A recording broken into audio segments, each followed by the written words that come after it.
Hello dear students, welcome you all once again in the unique sub platform Infinity Classes Gorakhpur. आप सभी का infinity classes Gorakhpur में एक बार फिर से स्वागत है। तो चलिए फास्ट एंड फ्यूरियस सीरीज में फिर से जो है एक और लेक्चर लेकर के आए हैं आप लोगों के लिए, जिसमें जो है हम लोग जैसे पिछले वाले लेक्चर में हम लोगों ने जो है स्मॉल जी की वैल्यू अर्थ के लिए और मून के लिए जो है कैलकुलेट किया था। लेकिन वहां पे मैंने वेट के बारे में भी थोड़ी बहुत चर्चा की थी, लेकिन वेट की वैल्यू को जो है वेट को कैसे कैलकुलेट किया जाता है, चाहे वो अर्थ के लिए हो चाहे वो मून के लिए हो, किसी भी ऑब्जेक्ट का वेट कैसे कैलकुलेट करेंगे, इस चीज के बारे में जो है कोई मैथमेटिकली कैलकुलेशन मैंने नहीं दिया था। लेकिन उसी लेक्चर में आपसे कहा था कि इसके बारे में अगले लेक्चर में बात होगी। तो आज का जो लेक्चर है हमारा वो होगा कि वेट जो है कैलकुलेट करना है अर्थ के लिए और मून के लिए किसी भी ऑब्जेक्ट का, यानी कि कोई ऑब्जेक्ट अगर मून पे है तो उसका जो है वेट कितना होगा और कोई ऑब्जेक्ट जो है अर्थ पे है तो उसका वेट कितना होगा। कैसे हम लोग कहते हैं कि वो 1/6 होता है, कैसे, ठीक उसी चीज को आज हम लोग जो है यहाँ पे क्लियर करेंगे। तो चलिए सबसे पहले जो है हम लोग अपने टॉपिक को यहाँ मेंशन करेंगे। टॉपिक है हमारा weight of an object on the moon, या फिर कह सकते हैं weight of an object on the earth. Weight of weight WEIGHT weight of an object on the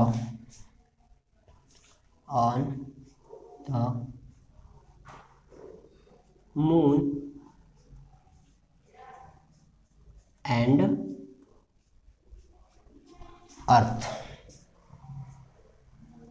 EARTH। Clear? इसी चीज पे आज बात होगी, इसको कैलकुलेट किया जाएगा वैल्यू को। Wait of an object on the moon and earth. इस बोर्ड को जो है मैं दो पार्ट में डिवाइड कर रहा हूं, मतलब ये कि एक तरफ जो है हम मून का जो है कैलकुलेशन करेंगे और दूसरी तरफ अर्थ का। उसके बाद कंपेयर करके जो डिफरेंसेस आपको यहाँ पे नजर आएंगे उस चीज पे भी बात होगी कि कितने का डिफरेंस आता है। ठीक, एक तरफ सबसे पहले यहाँ हम मेंशन करते हैं मून, यानी कि मून पे किसी ऑब्जेक्ट का वेट, और दूसरी तरफ हमारा हो गया अर्थ।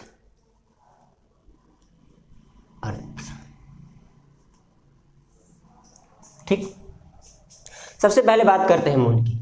सपोज कीजिए, लेट अस सपोज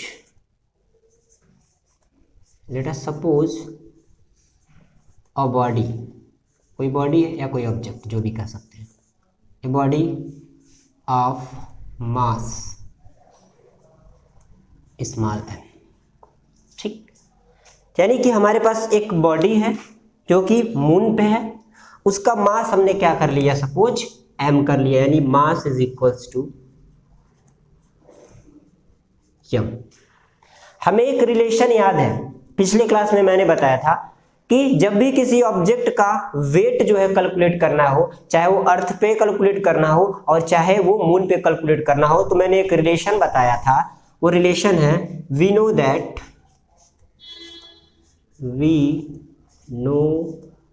दैट क्या W यानी कि वेट कहाँ के लिए, मून के लिए, is equals to G gravitational constant into mass of moon into जो ऑब्जेक्ट जो है मून पे है वो, और साथ ही साथ उससे डिवाइड करेंगे रेडियस से। किसके रेडियस से, मून के रेडियस का स्क्वायर से। ये फार्मूला याद है आप लोगों को। अब क्या करते हैं, जो भी हमारे पास डाटा है उसको पहले यहाँ लिखते हैं कि हमारे पास क्या क्या डाटा है। यहाँ इसी फार्मूले को देखिए, इसमें क्या क्या टर्म्स आए हुए हैं। सबसे पहला दिया है कैपिटल G, जो इसकी वैल्यू होती है 6.67 इंटू 10⁻⁻11 न्यूटन मीटर का स्क्वायर अपॉन kg का स्क्वायर। अब बात करते हैं मास ऑफ मून का, और यहाँ फिर बात होगी रेडियस ऑफ मून की। ठीक, तो जो मास ऑफ मून होता है वो होता है हमारा कितना, वो होगा आपका 7.36 इंटू 10⁻²4। ठीक है, 7.36 इंटू 10⁻²4, 7.36 इंटू 10⁻²4 kg। और इसका जो रेडियस होता है वो होता है आपका 1.74 इंटू 10⁻6 मीटर। 1.74 into 10⁻6 metre. सब पता चल गया। लेकिन हमें क्या करना है, इस जी की वैल्यू के यहाँ पे, इसकी वैल्यू को यहाँ पे पुट नहीं करना है जी की, क्योंकि जी जो है अगर पुट भी करते हैं आप तो ये जो जी है, ठीक, वही सेम वैल्यू मून पे भी होगी और वही वैल्यू अर्थ पे भी होगी। अब जरा यहां बात करते हैं अर्थ की, तो यहां भी वही चीज लिखेंगे कि let us suppose a body having mass small m। ठीक, तो देखिए मास कितना है बॉडी का, small m। Mass of earth कितना होता है 6 इंटू 10⁻24 kg। और रेडियस कितना होता है अर्थ का जो रेडियस होता है वो होता है आपका 6.37 इंटू 10⁻6 मीटर। 6.37 into 10⁻6 metre. ठीक, ये हो गया। अब हमें रिलेशन जैसे इसमें किए वैसे इसमें भी हमको पता है, वी नो दैट, बाकी जो जी की वैल्यू है होती है वो 6.67 इंटू 10⁻11 न्यूटन मीटर का स्क्वायर अपॉन kg का स्क्वायर। रिलेशन पता है हमें, वी नो दैट क्या, W of E weight on the earth is equals to capital G into mass of earth into mass of object upon radius of earth का square is equals to। अब value put करते हैं, G को वैसे ही रहने देते हैं क्योंकि दोनों कांस्टेंट है, यहाँ भी कांस्टेंट होगा यहाँ भी कांस्टेंट होगा। अच्छा, ये जो स्मॉल m है जो ऑब्जेक्ट का मास है, ऑब्जेक्ट का मास कांस्टेंट है। अब देखिए चेंज क्या होगा, यहाँ अर्थ का मास कुछ और होगा, यहाँ मून का मास कुछ और होगा, तो इसको हमें लिखना पड़ेगा, यानी कि 6 इंटू 10⁻24 kg, ठीक है, अपान रेडियस का स्क्वायर की 6.37 इंटू 10⁻6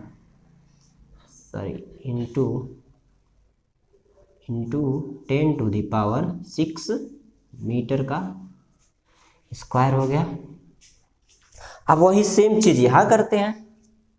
देखिए वेट ऑफ मून निकालना है, वेट ऑन मून निकालना है किसी भी ऑब्जेक्ट का, तो इज इक्वल्स टू जी वही रहने देते हैं, यहाँ भी ऑब्जेक्ट का मास चेंज नहीं होगा।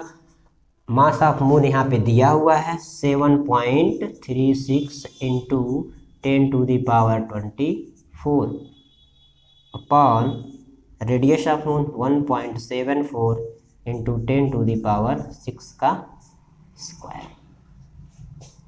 ठीक, ये रहा आपका पहला, इधर जो आपने निकाला है ये हो गया दूसरा। दोनों जगह जो है आप लोगों को, दोनों ही प्लेनेट पे हम लोगों ने क्या किया, वेट जो है किसी ऑब्जेक्ट का कितना होगा वो निकाल लिया। अब क्या करना है हमें, अब जो है इसको जो है कैलकुलेट करते हैं। देखिए 7.36, एक यहाँ मिस्टेक हो गया, 7.36 इंटू 10⁻22 होता है, सॉरी 10⁻22, यहाँ भी इसको सही कर लीजिएगा 10⁻22, राइट।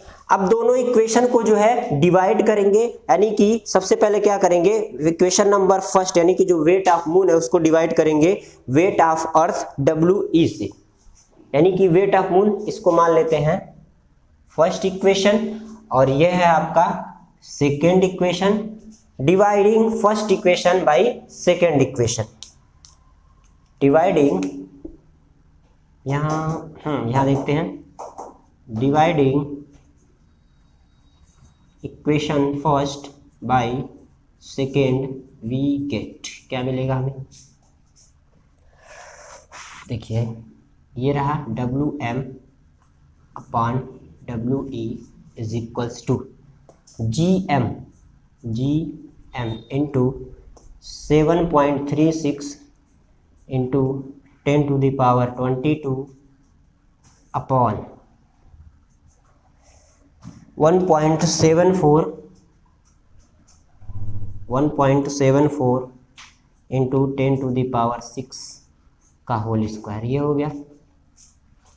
अब वेट की बात करते हैं, weight of on the earth upon करके कितना हो जाएगा हमारा, यहाँ पे है GM इंटू 6 इंटू 10 पे power 24 upon 6.37 into 10 to the power 6 का स्क्वायर। यहाँ तक तो बात समझ में आ गई होगी। अब आगे बढ़ते हैं, कैसे क्या करना है हमें, तो जरा देखिएगा इसकी जो वैल्यू आएगी कैलकुलेट करने के बाद वो होती है 2.431 इंटू 10 पे पावर 10, 2.431 WM का, WM का जो यहाँ 2.431 देखिएगा, 2.431 इंटू 10 पे पावर 10, थोड़ा शॉर्ट करते हैं इसको, WM इज इक्वल्स टू, ठीक है, अगर इसको कैलकुलेट किया जाए तो ये आएगा, और जो WE की वैल्यू कैलकुलेट करने पे आपका आएगा वो आएगा आपका 1.474 इंटू 10 पे पावर 11, 1. इसका देखिए 1.474 into 10 to the power 11, 10 to the power 11 GM, इसका भी GM, दोनों तरीके से किया जा सकता है, ठीक। अब क्या करना है, अगर यहाँ से देखा जाए इसको इरेज कर देते हैं, इसको जो है इरेज कर देते हैं, इससे आसान तरीका हो जाएगा, ज़्यादा आपको मेहनत नहीं करनी पड़ेगी। ये रहा हमारा इक्वेशन WM का, और ये रहा जो हमने वैल्यू निकालू है WE का, जो निकाला गया है वैल्यू। हमने कहा था इक्वेशन नंबर फर्स्ट को divide by equation number second से, यानी कि फर्स्ट क्या है WM, सेकेंड क्या है WE is equals to, first क्या आया हुआ है 2.431 इंटू 10 पे पावर 10 GM, ये क्या आया हुआ है 1.474 इंटू 10 पे पावर 11 GM। ये GM इसका यूनिट नहीं है, G मतलब ग्रेविटेशनल कांस्टेंट, M मतलब मास, तो यहाँ दोनों के दोनों यहाँ से कैंसिल आउट हो जाएंगे।